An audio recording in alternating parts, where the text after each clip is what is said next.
Ready or Not is not a game for everyone.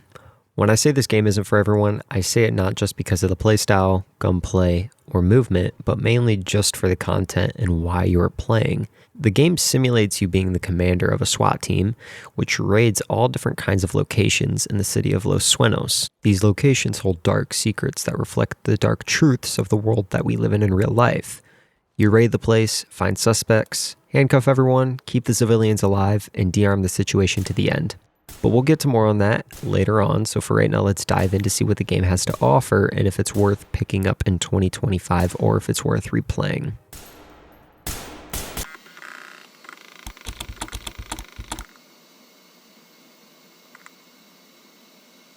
The gameplay is very unique. You can either play co-op or single player.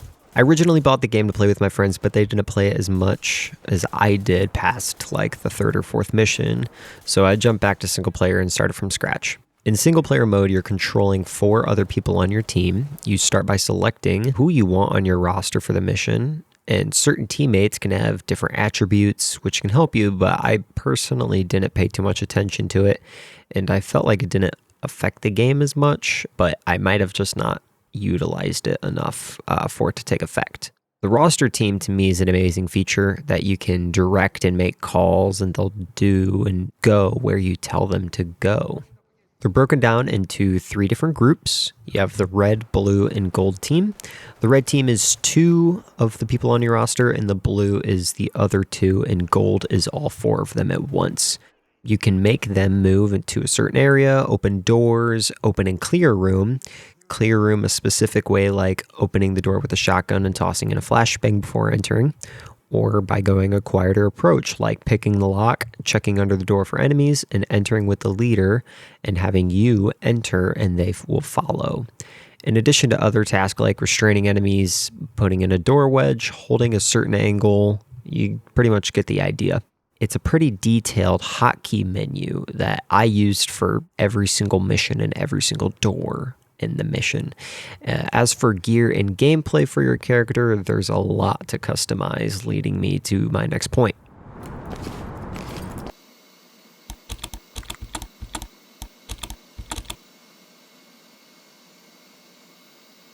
There are a large amount of primary and secondary weapons for you to choose from, in addition to attachments for your primary and secondary weapons. You can also choose other specs on your character, like the special slot.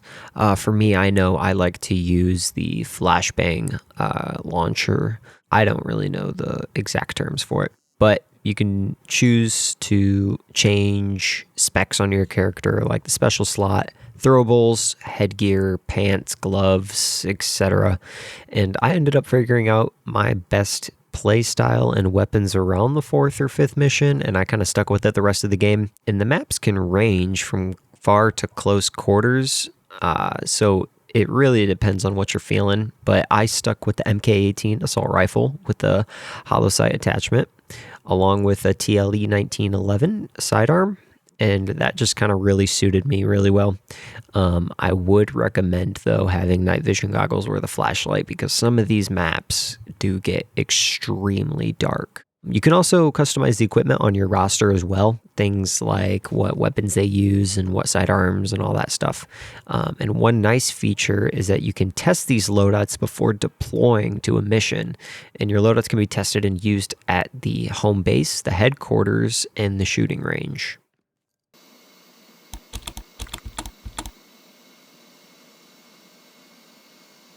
Headquarters is your safe zone where you can debrief through your next mission and kind of get a good understanding of what's going to be happening. You can test your loadouts in the fire range. You can see recent criminals from missions you've already done I have nothing to do with it. in some holding cells, or you can just walk around and admire what the game devs have made. I mean, seriously, the game looks absolutely amazing to me. In every map, I was very impressed by the world building and what the devs have done. There are a total of 18 missions in the base game. There are DLCs, but I won't be getting into those because I personally never got them myself. These 18 missions, though, they all have different maps to them. A quick run through of the missions are Thank You Come Again, held at a gas station where you stopped armed robbers.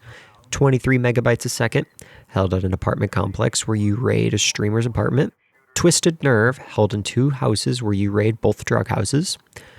The Spider, where you search and secure a building full of armed suspects working for a man called George Brixley, who has done some horrible acts that I personally will not mention. A Lethal Obsession, where you raid a house in the woods looking for Gerald Scott, a former USIA analyst who has set traps all over the property. Ides of March, where you secure a luxury apartment building which has been taken over by terrorists, and the list goes on and on, jumping between maps through a tech company, another house, a postal facility, a modern mansion, a science school, another house with underground tunnels, a hotel, a nightclub, a car dealership, a cult estate, a hospital, and a port. All these locations are vastly different and come up with their own problems to resolve. Each map, though, is filled with levels of detail, levels beyond levels. I know a couple maps that stood out to me were A Lethal Obsession, the trap-filled house. I really just like that one because the storytelling in the map itself was very, very good, I feel like. Another one I liked was Buy Cheap, Buy Twice, the car dealership. And I like this one because there was a shootout that happened in a car lot, just full of used or bought cars or whatever. And it actually made me think about my cover and jumping from car to car, deciding when a good time to shoot is. And considering it was nighttime, even with the night vision goggles, it was hard to see. So it was just a very hyper-realistic moment for me when I was playing this game. I really liked the idea of jumping from car to car. I don't know why. It just stood out to me. And the last one that I really loved was Carriers of the Vine. And I like this map most out of all of them just because of how beautiful the map is. I mean, it's just stunning to me in the level of detail. I mean, just take a second to look at some of these shots and how each item is placed in a certain spot to fill the room that makes it fit really well. I also really liked how the cultists reacted to myself and my team when we were raiding the place. When you would handcuff them, some of them would laugh hysterically, and it was just really putting you on edge when that would happen. Some of them would be saying the cult leader was wrong and how they should have not taken the cult leader's advice and how they should have just backed off in the first place. Some of them would be saying how they won't stop and this raid won't stop them from being a part of the cult.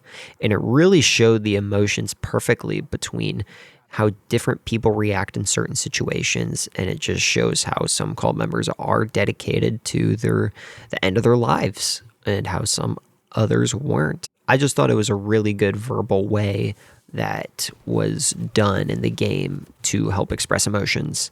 Even though as beautiful as the maps were, it did have some minor performance issues for me personally along the way with it, but maybe that was just because of my specs and my decisions with the game graphics settings.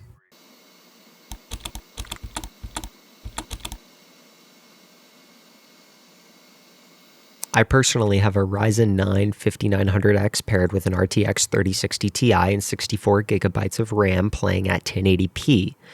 I started with the game on epic graphics settings, which is the highest level, and I was seeing around 70 to 100 FPS. I would start to have minor stuttering, and that's about it though, but as I progressed in the game and the maps got larger and larger, I started to see a lot more stutters and just frame drops. And so I bumped my graphics down by 1, and I was fine. The rest of the game sitting at 90 to 100 FPS. As for bugs, I did not find too many. I did have 2 major bugs though. About 23 hours into playing the game, I had an issue where I secured the whole map and I stopped all the terrorists. I had a civilian though that I needed to detain still somewhere on the map before I could finish and depart back to headquarters. I told my team to search and secure the perimeter, and they looked throughout the whole map, and I myself searched the map maybe 3 to 4 times. My team stopped looking after a bit, and even when I tried the search command again, they stood there and didn't do anything, even though they were saying that they were responding to the command. And so I couldn't complete the map because I couldn't find the civilian, even after running around trying to find him. Maybe the NPC got stuck somewhere or spawned out of my visibility or something. And this happened twice out of my 30 hours of playtime. Some other minor issues, though, were just some small things like dead bodies will clip through some stuff sometimes. Cuffed suspects will be in weird spots maybe, but that's really about it for the bugs, honestly.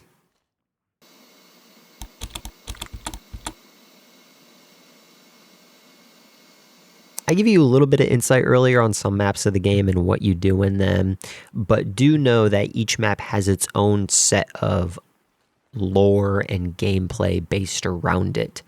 Some of them are worse than others, and when I say worse, I don't mean like bad content. I mean like just awful things happening to these people. And I get it's just a game, but it's a game based as if it were a real life scenario. Some of these involve bomb situations on innocent people, some involve mass shootings, and others involve people who you wouldn't ever want something bad to happen to them. I don't think this game was made for the intention of being just a game for you to hop on and play on a Friday night, but for the player to understand the reality of our world. These type of events happen almost every year around the world, and a lot of the time it happens without us knowing the severity of the situation. And since this game puts us in the shoes of the SWAT team, it really shows us how messed up people can be. That doesn't mean that this game is based off of real life scenarios, as some maps might hint towards some, but it is based off of scenarios that can happen or scenarios that have happened, but the game doesn't base it directly off that specific scenario. Mass shootings and bomb threats have happened in our history a ton, but that doesn't mean that the bomb threat or the mass shooting that happened in the game was based off a specific one.